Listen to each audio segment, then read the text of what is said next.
I'm really, really excited about, and I know it's not on the market quite yet, but you've worked with a group here to develop essentially what's a completely unique seed variety Yeah.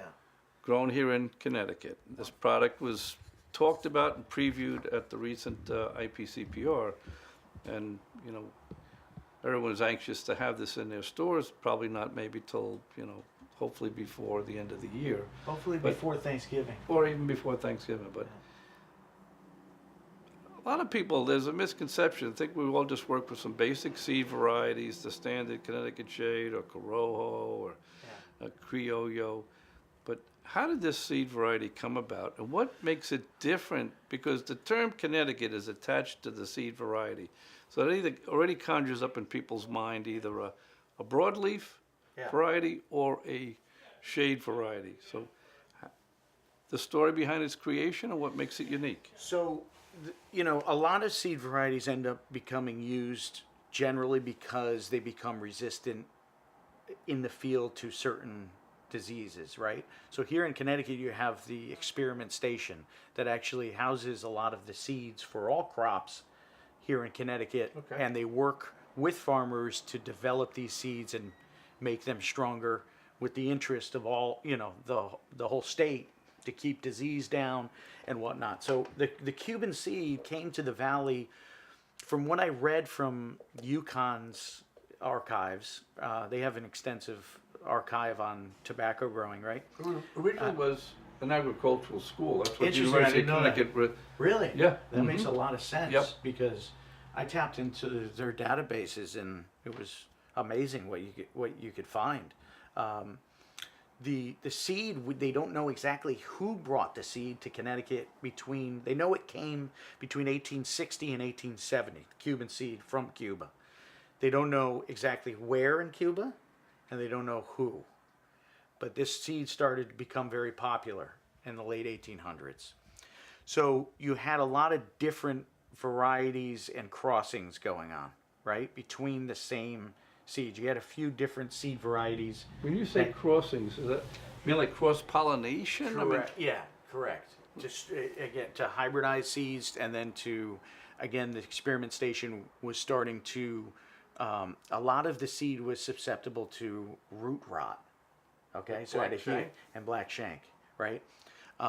So they started to develop better seeds, which eventually evolved into 142. So the crop that will eventually be seen in this product here. Yeah. When was it actually grown in the fields here in Connecticut? This was purchased from the fall. This was harvested in fall of 2014. Okay. Yeah. And so where has the tobacco been since 2014? Nicaragua in fermentation piles. So after they harvest it, do they do any stripping or fermentation here before they ship it? What Basically, stage? They strip it from the stalk, and then it's put into about 30-pound bundles. So these bales are then transported to Nicaragua. Yeah, so shipped down in refrigerator containers, and sent to Nicaragua, and then the selection process starts. That must be a very expensive process that people don't quite understand. That when stuff is grown right in country, right, it goes from the field, can literally go to the factory and age. But in this case here, it's harvested in the United States. And then shipped. Then shipped an expensive, smaller 30-pound package is a lot more expensive, right, per pound than 100.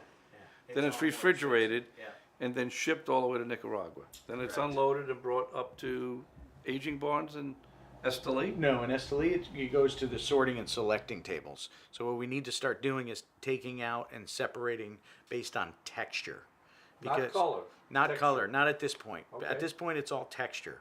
Because then they go into 7,000, 8,000 pound fermentation piles. Pilones, right? Basically we're looking at almost a controlled composting, what we're doing, very controlled.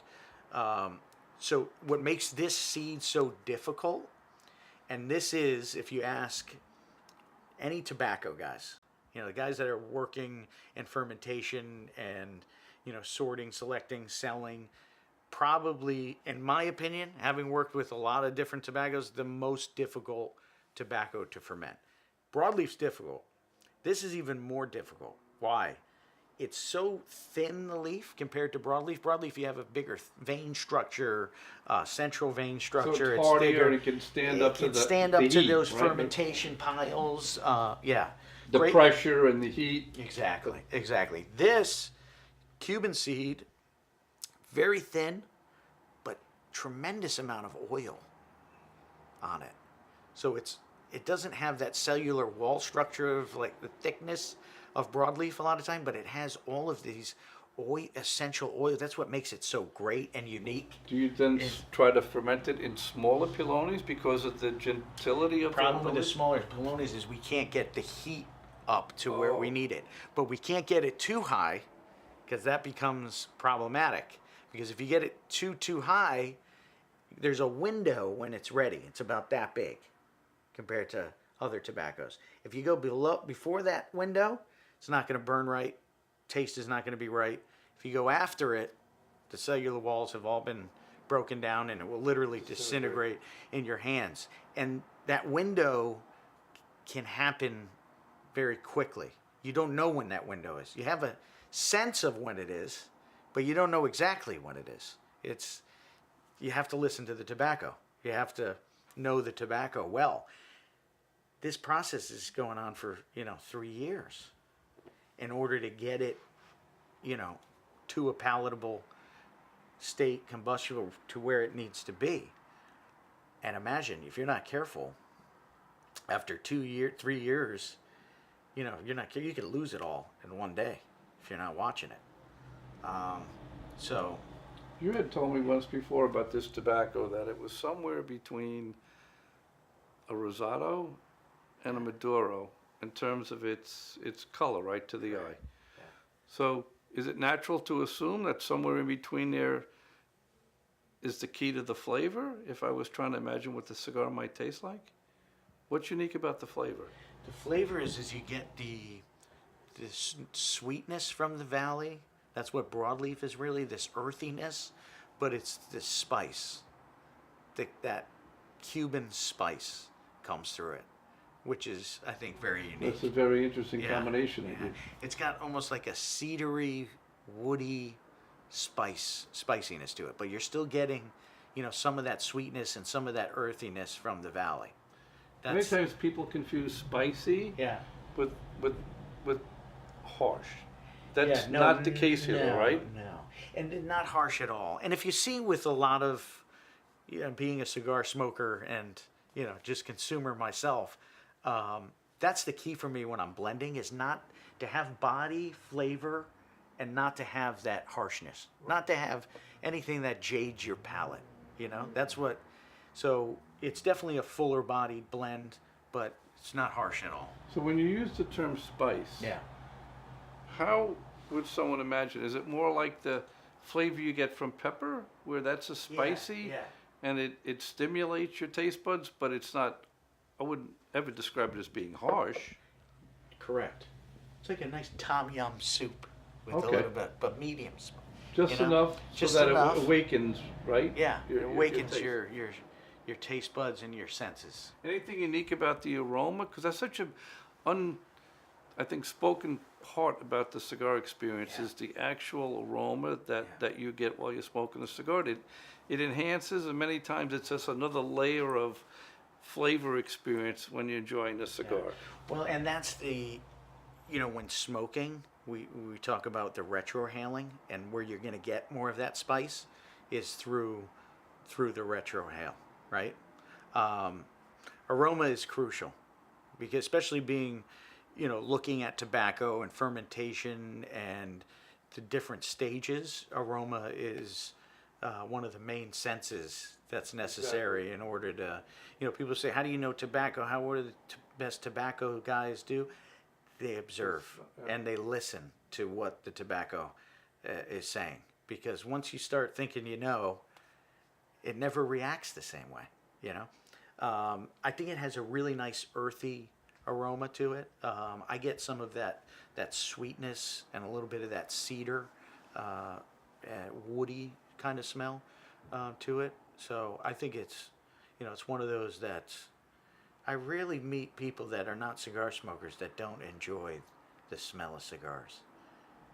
It brings back so many fond It memories, brings back- particularly yeah. for people who grew up in and had the opportunity to spend time with uncles and aunts or grandparents. It does conjure up a lot of fond memories. Especially really good cigars. Absolutely. Now, how, in terms of the taste experience, will the Havana Seed Tabernacle compare to the original broadleaf blend? If I was trying to explain to a friend of mine, where it would fit in the range of flavors and tastes and experience, how would you position it? How would you describe it? They're definitely in the same body and strength profile. The Tabernacle, I feel, has more of that natural sweetness, earthiness, and you're not, again, getting that spice. And again, the spice is definitely the unique thing about the Cuban seed. You're going to have a lot of similarities. I think the difficult part becomes is the fight over which one you like better. Okay. And I think that's going to be the fight for people, is which one they're going to want to smoke. One thing I've noticed as an observer of Yeah. your work here, whether it's the Charter Oak Maduro, Yeah. whether it's the original Tabernacle, you've gotten recently some really rave reviews Sure. on the Wise Man Maduro. I mean, off the chart type of reviews Yeah. from a lot of the industry standard publications like Cigar Aficionado. And now this Havana Seed, which to me, again, to the eye, it's somewhere between, like you said, a Maduro and a Rosado. Are these things that are they just strongly influenced by your own flavor preferences? Is there something that, just subliminally, when you come to creating a blend, it's like a chef, they just naturally have certain prejudices, whether they forwardly recognize it or not, because these products all, sometimes to the eye they look similar, but the taste they're all very unique. Yeah. But there is just something going on there that I think, They're whether you know it or not, that we see. It's interesting. Yeah. I mean, they're definitely blends that I need to love. Coming from the cigar shop early on, you're trying to find things that people like. Just because I might like something doesn't mean that somebody might like it at the same time. I'm not here to, if someone enjoys something, how can you tell them that they're not enjoying it? So I've been able to early on, really see the different flavor profiles and myself develop appreciations for different flavor profiles.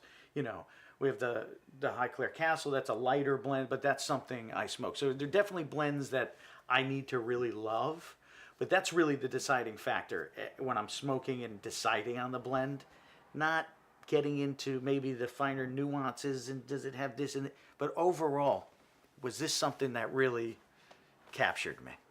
Did I really enjoy it? Did it make my mouth water? Did it make me want to smoke another one? Would I buy another one? Right. That's what it comes down to. Would I buy this product?